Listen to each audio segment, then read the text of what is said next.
Жануарлар патшасы кім? Ертегі. Баяғы заманда үлкен орманда жануарлар өмір сүріпті. Орманның ішінде аңдар, құстар, жәндіктер, тіпті су жәндіктері де болған. Бірақ олар бір күні өздеріне патша сайлау шешеді. Барлық жануарлар жиналып, кімнің ең лайықты екенін ойластыра бастайды.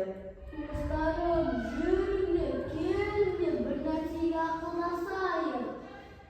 Достар, жүріңдер, біз өзімізге патша сайлайық.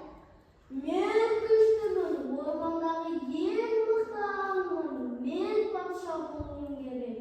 Мен үлкенмін, бәрін қорғап, қауіптен сақтай аламын, мен патша болуым керек.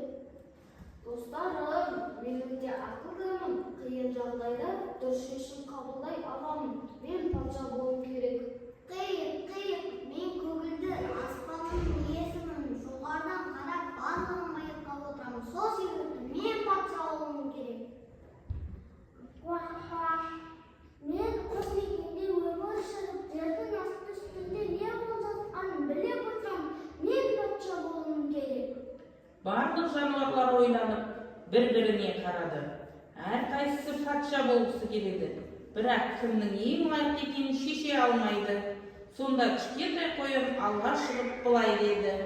Енді үлкен күрестерді мен бір сияқтылды алып бүркіт пен бақа сияқтылды қырағыда сақ емеспін. Түлкі сияқтылды тапқырлығым да аз. Бірақ менің бір ұсынысым бар. Патша барлық жануарларды сүйе білу керек. Күштілерге қарамастан кішігірім жануарларды да қорғай алатын патша болғаны жөн. Біз қоянның сөзімен келісеміз. Бір-бірімізге қамқор болып, бір-бірімізге тату-тәтті өмір сүрейік. Бұл ертегі арқылы балалар жануарлардың өзара сүйіспеншілігі мен бірлік арқылы барлық қиындықтарды жеңе алатынын үйренеді.